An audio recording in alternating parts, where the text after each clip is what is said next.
My love for my sister is real, and her being the reason that I want to go into medicine is not something I'm insecure about anymore.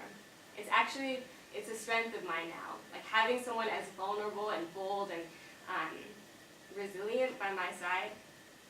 And I think that maybe I am being an older sister, but the work and impact I see in diabetes and medicine in general is bigger than my sister.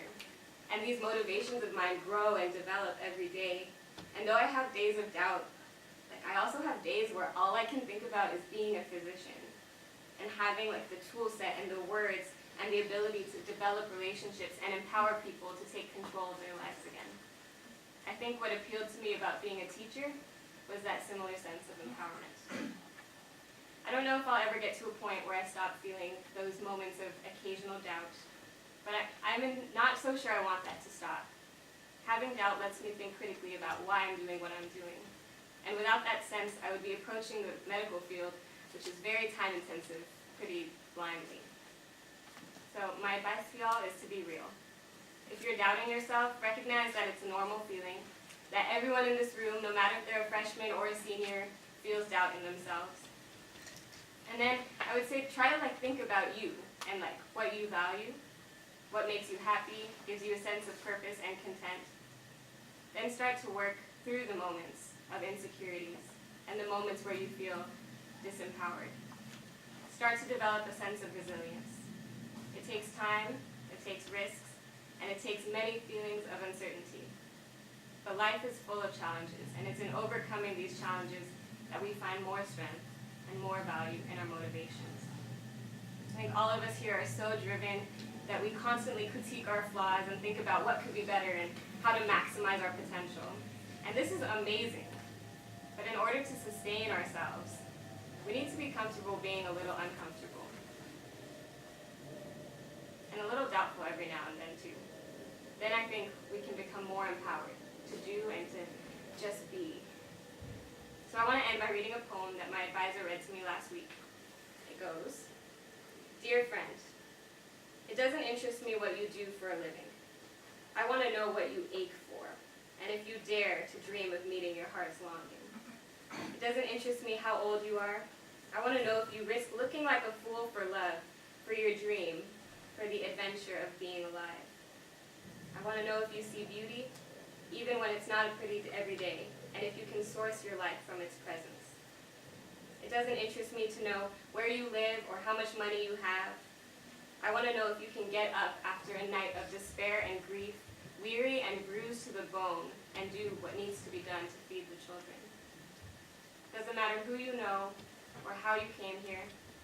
I want to know if you will stand in the center of fire with me and not shrink back.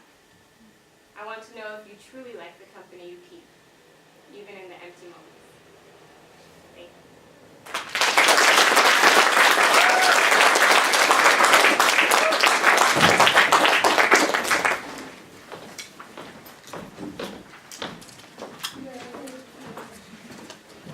Next up, we have Soraya with the talk entitled "Social Structures My Ass: Learning to Push Boundaries."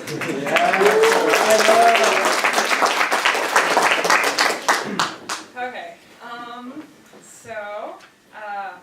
ever since I was a little girl, my parents would paint the same picture that every Persian parent would paint for their daughter. You're gonna go to college, you're gonna meet your handsome, rich, Persian husband there, and he's gonna sweep you off your feet, and you're gonna live happily ever after. And that fairy tale was beautiful. I accepted that until 8th grade, when I moved to the US and I saw a whole new world in front of me. A world where women didn't have to wait for their handsome prince to make their happily ever after. They had their own goals and motivation, and they were gonna do it, regardless of finding a Prince Charming. And this was what I wanted. But before I could make that into my own reality, my dad decided that we have to move back to Iran. So for the next 4 years of high school, every year I would go up to my dad with the same request. Could we please move back to the US so I can go to college, just like my brother did, who was studying at the Yale at the time. And every time he would respond the same way. you're a precious little flower. You're gonna get hurt in the Western society. Your brother is a guy, and he's strong, and he can handle himself, but you need our support. You're gonna get married here, and then you can move to the US with your husband. And for the longest time, I accepted that, because that was what society had taught me. But as I went through high school, I realized the temptation of just being independent and just exploring the world was just more than I can handle. So, senior year of high school, I threw away everything I'd worked for since 5th grade, and I went up to my dad, and I was like, it took a lot of courage, and I told him that I made a decision. I'm going to move to the US, I have collected the money, and my brother was going to support me. You can either support me and help my dreams come true, or you can stay in Iran, and I'm going to make it happen. And he finally conceded. So we moved to the US, I got accepted to amazing colleges, and I came to Stanford. I was so excited, because this was the ultimate of freedom, right? But then something didn't feel right. I still felt limited and constrained, and I realized that social constructs was gonna be everywhere, and it was up to me to break them. So at first, it was just like, why couldn't I say what was exactly on my mind? Why did I have to wait for a guy to ask me out? Why couldn't I just have deep conversation with a person who I just met 5 minutes ago? And those were not accepted by the society. But every time I faced something, a thing that I wanted to do, and I feared that I was going to be the weird kid, or I was going to be judged by my actions, I would push myself over it. And the rewards, they were amazing. I met so many great friends, and I talked to them about my deepest fear, and I asked them for their deepest fear.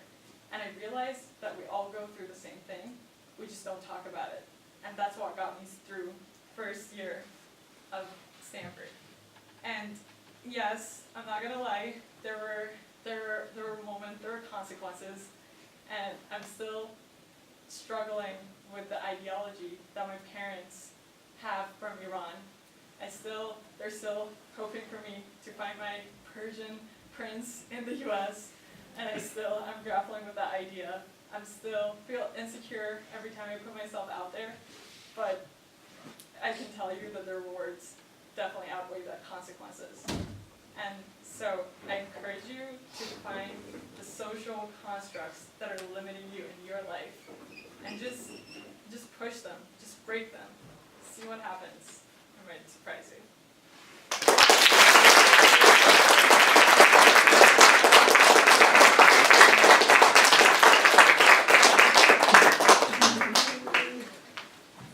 All right, next up, we have Jason with a talk entitled Going Rogue at Stanford, the Peril and Promise of the Humanities Student.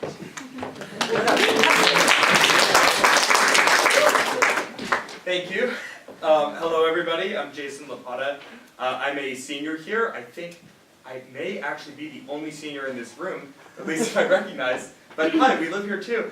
And so essentially, I want to talk today. So I'm from Los Angeles originally, and I study history here, and that's kind of essentially what the focus of this whole talk is. The title was the Promise and Peril of the Humanities Student at Stanford, Going Rogue at Stanford, which is at times what it feels like what I've done in being a humanities student or history student, given a certain kind of campus culture or expectation that actually is on campus and extends beyond it, that favors sort of engineering and more quantitative technical fields as being of higher value, essentially, to the world than what I'm studying. And so, essentially, I want to discuss that topic today and see, explore a bit what the merits of that sort of view are and perhaps what is missed in that.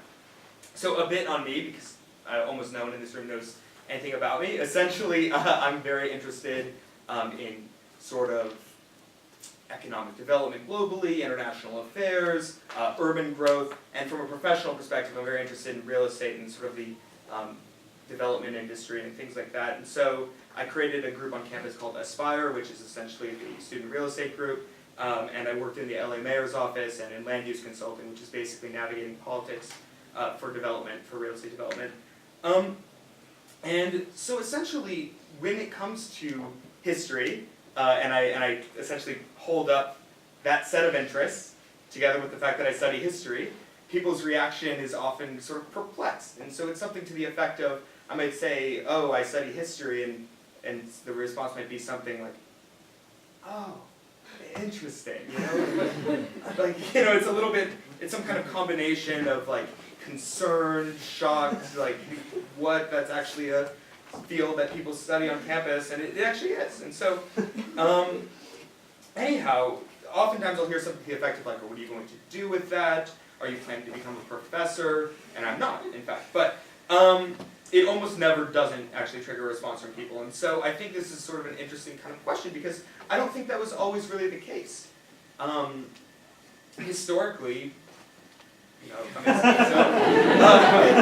a lot of, that was sort of the norm at a lot of universities around the world, is that basically people studied a certain liberal arts kind of subject, and you would do that for your years in college, and then later on you'd go on and learn something more applicable. And so, you know, essentially the way I look at it is, when you're doing something like studying history or a similar